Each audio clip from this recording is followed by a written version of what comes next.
Senator Tillis. Thank you, Mr. Chair. Secretary Kennedy, thank you for being here. A couple of times you asked people if they were making a statement or a question. What I think I may do, just to give you a breather, is to make a statement with a lot of questions. And just for the record, I'd like for you to have the opportunity to have your staff respond. I can't conclude from the discussion today where you are on warp speed. So I would like the definitive statement on exactly where you are. Was it good? Was it bad? Were there things that worked? Were there things that didn't work? I can't discern that from what you said here. I, for one, think that it was a signature accomplishment of President Trump, and the mRNA platform is something. I agree with that. I look forward to you giving us a detailed statement on exactly where you are with warp speed.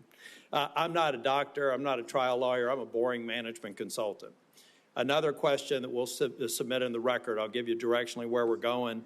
I don't see how you go over 4 weeks from a public health expert with unimpeachable scientific credentials, a longtime champion of MAHA values, caring and compassionate and brilliant microbiologist, and 4 weeks later fire her because at least the public reports say because she refused to fire people that work for her.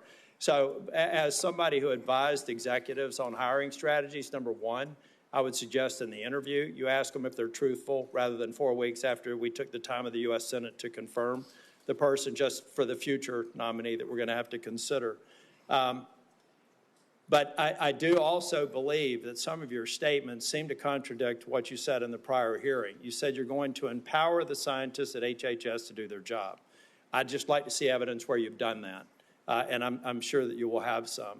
You will do nothing that makes it difficult or discourages people from taking vaccines. There seem to be several reports that would seem to refute that, but I'd rather you just respond to it.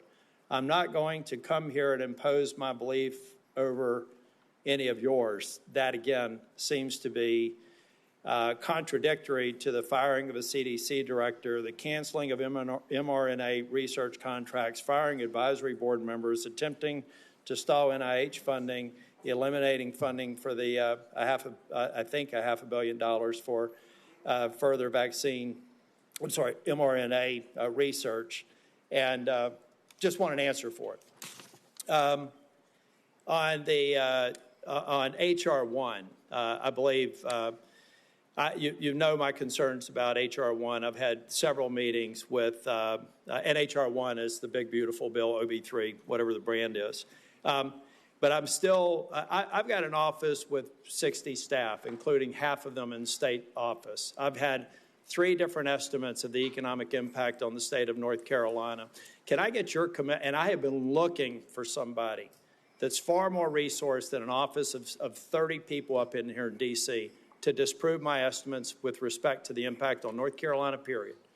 And I've yet to have anybody. I would love to be embarrassed and be wrong, but I would like to get your commitment for people to tease through the numbers that I provided before the vote on HR1 that says that if you normalize 3 independent estimates across a broad spectrum, $25 billion over 10 years. I don't need your response now. I want somebody to destroy my estimates because to this point, the most resourced health agency in the world has only given me word salad responses, and I need that so that we can prepare for the response. $25 billion over 10 years is half of the Rural Relief Fund over 5 years.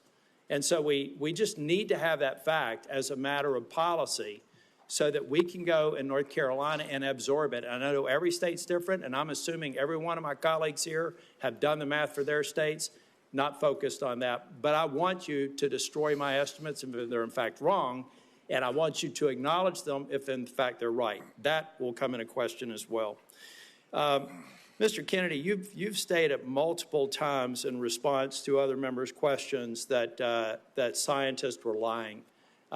We'll go back to the record in cases where you've said that. I'd just like to see the scientific evidence to substantiate that. I'm going to stipulate that you were honest and you had research behind it. We'll go back and figure out what scientific studies you believe are founded on lies and not scientifically viable.